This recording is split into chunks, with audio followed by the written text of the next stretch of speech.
ಇದ್ರಲ್ಲಿ ನಮ್ಗೆ ಕೊಟ್ಟ ಸಂದೇಶ ಮತ್ತೊಂದು ವಾದಿರಾಜರು, ನೀವು ಜೀವನದಲ್ಲಿ ಕಷ್ಟಪಟ್ಟು ಸಂಪಾದನೆ ಮಾಡಿದ ಸಂಪತ್ತು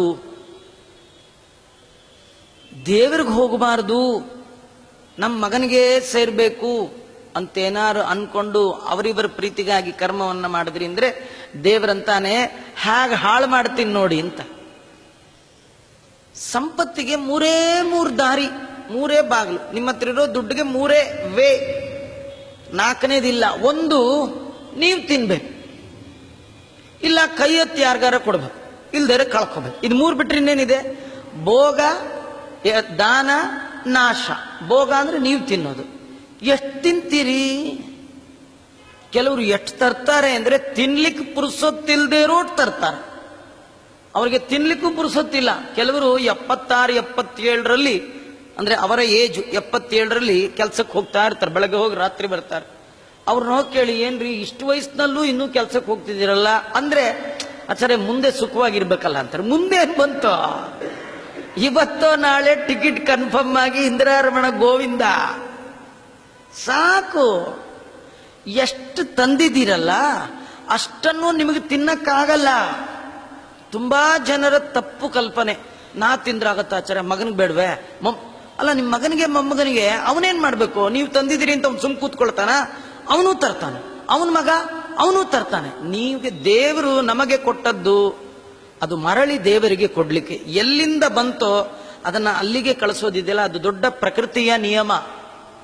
ನಮ್ದೊಂದು ದುರ್ಬುದ್ಧಿ ಏನ್ ಗೊತ್ತಾ? ಎಲ್ಲಾ ಕಡೆಯಿಂದ ನನ್ನ ಬುಟ್ಟಿಗೆ ಬಂದು ಬೀಳ್ಬೇಕು, ಈ ಬುಟ್ಟಿಯಿಂದ ಯಾರಿಗೂ ಹೋಗ್ಬಾರ್ದು. ಇದು ದುರ್ಬುದ್ಧಿ. ಎಲ್ಲಾ ಕಡೆ ಇರೋ ಸಂಪತ್ತು ಎಲ್ಲ ಎರಡೂ ಕೈಲಿ ಸಂಪಾದನೆ ಮಾಡ್ಬೇಕಾಚಾರೆ ಅಂತಾರೆ ಕೆಲವು.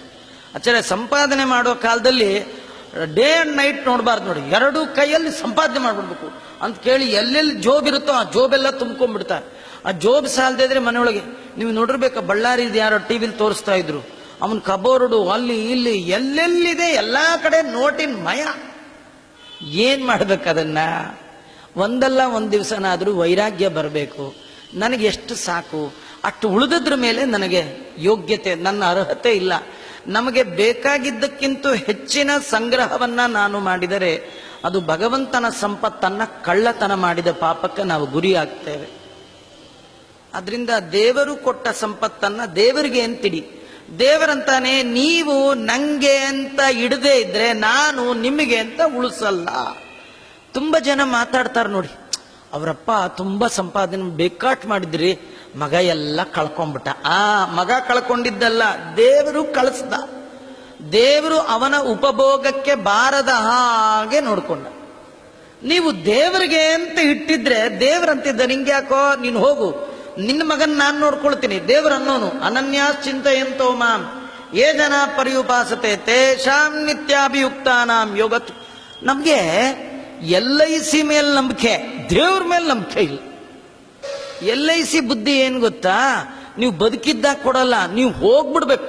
ಅವ್ರಿಗೆ ನೀವು ಹೋಗೋದೇ ಮುಖ್ಯ, ಆಮೇಲೆ ಕೊಡ್ತಾರೆ. ಕಟ್ಟೋರು ನಾವು, ತಿನ್ನೋನ್ಯಾ. ದೇವ್ರಂತಾನೆ ನಮ್ದಂಗಲ್ಲ, ನಂಗೆ ಕೊಡು, ನಾನು ನಿಂಗೆ ಕೊಡ್ತೇನೆ. ನೀನು ನಂಗೆ ಏನ್ ಕೊಡ್ತೀಯ? ಮರಳಿ ತನಗರ್ಪಿಸಲು ಅನಂತ ಮಡಿ ಮಾಡಿಕೊಡುವ. ನಾನು ಕೊಟ್ಟ ಹಾಗೆ ಕೊಡೋರು ಜಗತ್ತಲ್ಲಿ ಯಾರಿಲ್ಲ ಅಲ್ವಾ? ಭಗವಂತ ಆ ಗೋಪಿಕಾಸ್ತ್ರೀಗೆ ಹೇಳ್ತಾನೆ, ನೀನು ನಂಗೆ ಅಂತಿಟ್ಟಿಲ್ಲ, ನಾ ತಿನ್ನುವಾಗ ಕೈ ಮುಗಿತಾ ಇದೀಯ ಅಷ್ಟೇ. ನೀನು ನನಗೆ ಅಂತಿಟ್ಟಿದ್ರೆ ನಾನು ಕೂಡ ತಿಂದು ನಿನಗೆ ಅಂತ ಇಡ್ತಿದ್ದೆ. ನೀನು ನಂಗಿಟ್ಟಿಲ್ಲ, ನಾನು ನಿಂಗಿಡಲ್ಲ ಅಂದ.